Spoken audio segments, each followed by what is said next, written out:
ஓம் சாய்ராம், ஜெய் சாய்ராம். என் அன்பு குழந்தையே, சற்று நீ பொறுமையாக இரு. எல்லாம் முடிந்து விட்டது என்று நீயே உன்னை முடக்கிக் கொள்ளாதே. மனதை ஒருநிலைப்படுத்திப்பார். உன்னை சுற்றியுள்ள வாய்ப்புகள் எல்லாமே உன் கண்களுக்கு புலப்படும். நீ அவசரப்படுவதால் எல்லாமே உன் கைவிட்டு போகும்படியாகிவிடும். அதனால் அவசரப்படாதே. எனக்கு கிடைக்கும் என்று நம்பு, எனக்கு வரும் என்று நம்பு, எல்லாமே நன்மைக்கே என்று நம்பு. எல்லா சந்தர்ப்பங்களும் உனக்கு தானாக அமையாது. நீதான் நம்பிக்கையோடு அதை நீ உருவாக்க வேண்டும். எதுக்குமே பயப்படாமல் நம்பிக்கையோடு செய். உனக்கு வெற்றி கிடைக்கும். வெற்றி தோல்விகளை சகஜமாக எடுத்துக்கொள். நான் இதுவரை தோல்விகளையும் இழப்புகளை மட்டும்தானே சந்தித்து வருகிறேன் என்று நீ புலம்புவது எனக்கு புரிகிறது. நீ சற்று நிதானமாக யோசித்துப்பார். இதுவரை நீ தோல்விகளையே சந்தித்தாயா அல்லது வெற்றிகளையும் பெற்றிருக்கிறோமா என்று உன்னை நீயே கேட்டுப்பார். விடைகள் உனக்கே புலப்படும். நீ அடைந்த வெற்றிகள் உனக்கே இன்னும் தெரியாத அளவிற்கு நீ முன்னுக்கு பின் முரணாக எண்ணங்களில் நீ செயல்பட்டு கொண்டிருக்கிறாய்.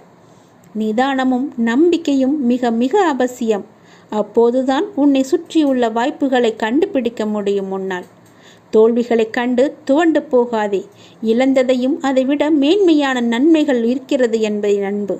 நன்மைகள் அனைத்தையும் மீண்டும் பெற வேண்டுமெனில் நீ உன்னுடைய லட்சியத்தை அடைய எத்தனைகள் தடைகள் வந்தாலும் அதை நீ தைரியமாக எதிர்கொள். தோல்விகள்தான் வெற்றியின் படிக்கற்கள் என்பதை உணர்ந்து கொள். மனம் தளராதே. உனது ஆசைகள் எண்ணங்கள் அனைத்துமே கூடிய விரைவிலேயே நிறைவேறப் போகிறது. நீ வருத்தப்படுவதால் இங்கு எதுவுமே மாறப்போகாது. இதுதான் உண்மை. நீ வருத்தப்படுவதால் என்ன மாறும்? உன்னுடைய நிம்மதி மட்டும்தான் மாறும். உன்னுடைய சந்தோஷம் மட்டுமே மாறும். மற்றபடி எதுவும் நடக்காது. நீ கேட்டது கிடைக்காது. நீ வருத்தத்தை விட்டால் மட்டுமே, வருத்தத்தை விட்டுவிட்டு நீ எழுந்து வந்தால் மட்டுமே இது எல்லாம் நடக்கும். உன் மீது நம்பிக்கை வைத்து உன் குறிக்கோளை நோக்கி நீ பயணப்படு. அதை அடைய உனக்கு நிச்சயமாகவே நான் துணை இருப்பேன். நான் உன்னுடைய அப்பா. உன் அப்பாவின் துணை உனக்கு என்றுமே இருக்கும். இது என்னுடைய சத்திய வாக்கு. என் வார்த்தைகள் மீது நீ நம்பிக்கை வை. நம்பிக்கை வைத்து செயல்பட்டு பார். நான் சொல்வது எல்லாம் உன்னுடைய வாழ்வின் நன்மைக்காக மட்டுமே. என்னை நீ அலட்சியம் செய்யாதே. வாழ்வில் நீ விரும்பிய நிலையை நிச்சயமாகவே அடைவாய். கவலைப்படாதே. நான் இருக்கிறேன்.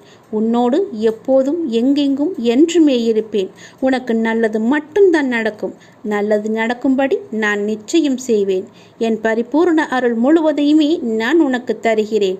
என் அன்பு பெற்ற என்னுடைய பிள்ளை நீ. உனக்கு முழுவதுமாக என்னுடைய ஆசியும் அருளும் எப்போதும் உனக்கு துணையாக இருக்கும். நீ உன் மனதிற்குள்ளே எத்தனை நாட்கள் தான் இப்படி அழுது அழுது புழுங்கிக் கொண்டே இருக்கப் போகிறாய்?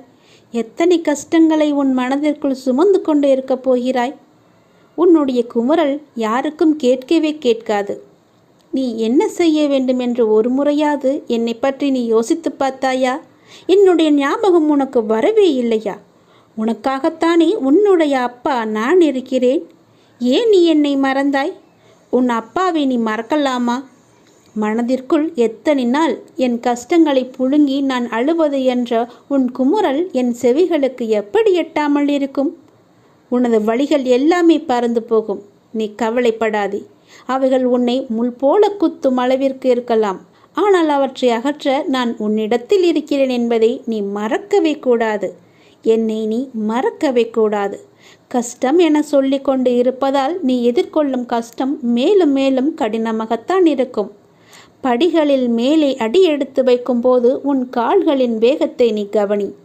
அதே போல நீ கீழே அடி எடுத்து வைக்கும்போது உனது அடிகளை நீ பார். இரண்டு ஒன்று போலத்தான் இருக்கும். ஆனால் நீ எடுத்து வைக்கும் ஒவ்வொரு அடியிலும் மேலேயும் கீழேயும் உள்ள வித்தியாசங்கள் இருக்கிறது. வாழ்வில் ஒருவருக்கு வரும் மேலோங்கிய நேரத்தில் அவர்களுக்கு எல்லாமே உயர்வாகத்தான் இருக்கும். அதே போல மேலே ஏறிய அடிகள் மீண்டும் கீழே நோக்கிய அடிகள் வரத்தான் செய்ய வேண்டும்.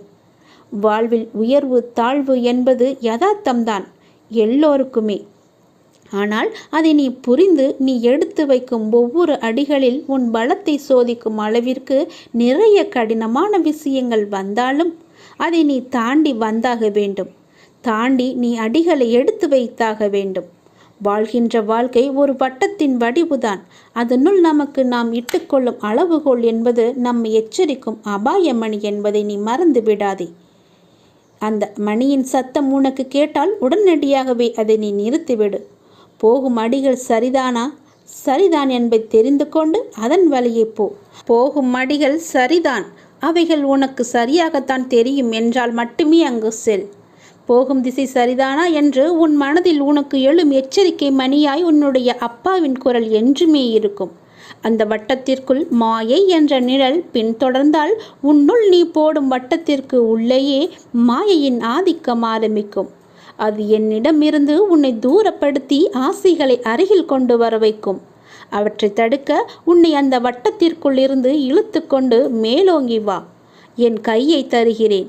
என் பலத்தின் மொத்தமாகவே உன்னிடம் நான் தருகிறேன்.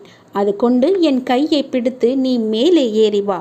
காலங்களும் நேரங்களும் தான் பதில் சொல்லுவது என்று உனக்கு நான் கூறுவதன் காரணம் உனது பொறுமையும் நம்பிக்கையும் சகிப்புத்தன்மையும் நிலைத்து நிம்மதியான வாழ்வை வாழ்வதற்காகத்தான். என்றுமே என் அரவணைப்பில் வளர்ந்து நீ வாழ்வாய். சீரும் சிறப்புமாய் நிம்மதியான மகிழ்ச்சியான வாழ்வை நீ வாழ்வாய். உனக்கு துணையாக உன் அப்பன் ஈசன் நான் இருக்கிறேனே. என் மீது உனக்கு பயம் இல்லையா? நான் எல்லாவற்றையுமே பார்த்து கொள்கிறேன். எத்தனை முறை சொன்னாலும் இப்படியே வருத்தப்பட்டு கொண்டிருப்பதால் உனக்கு என்ன கிடைக்கப் போகிறது? நீ எழுந்து மேலே வா. உனக்கு துணையாக நான் இருக்கிறேன். நீ இன்னும் உன் இழப்பை நினைத்தே வருந்து கொண்டிருக்கிறாய். உன் இழப்பு என்பது மிக பெரியதுதான். ஆனால் அதற்காக அதையே நினைத்து கொண்டிருக்காதே. உன்னிடம் இருந்து போன எந்த பொருளுக்காகவும் நீ வருந்தாதே. என்றோ ஒரு நாள் அது உன்னை விட்டு போகத்தான் போகிறது. அல்ல, நீ அதை விட்டு போகத்தான் வேண்டும். இந்த உலகில் எதுவுமே நிரந்தரம் கிடையாது. அது கடவுளாக இருந்தாலும் சரி, கடவுள் மனித ரூபத்தில் வந்தாரும் அவளும் ஒரு நாள் போகத்தான் போகிறார்கள். அதனால் யாரும் இங்கே நிரந்தரம் கிடையாது. ராஜாக்கள் நிச்சயம் கூலிகளாக ஆவார்கள், கூலிகள் ராஜாக்கள் ஆவார்கள். இந்த உலகத்தில் என்னுடைய காலச்சக்கரம் சுழன்று கொண்டு இருக்கிறது என்பதை நீ மறந்து விடாதே. எல்லாமே உலக இயல்பு. எது உன்னிடமிருந்து பறிக்கப்படுகிறதோ அதை போன்று 1000 மடங்கு உனக்கு கிடைக்கும். அதற்கு நான் பொறுப்பு. அது கிடைக்க நீ தைரியத்தோடு முதலில் இருக்க வேண்டும். உன் அப்பன் நான் சொல்கிறேன், என் பேச்சை கேள். எல்லோருக்கும் எல்லாமும் வரத்தான் போகிறது என்பதை நீ உணர்ந்து கொண்டால் இந்த உலகில் இன்ப துன்பங்களில் நீ சிக்கிக் கொள்ள மாட்டாய்.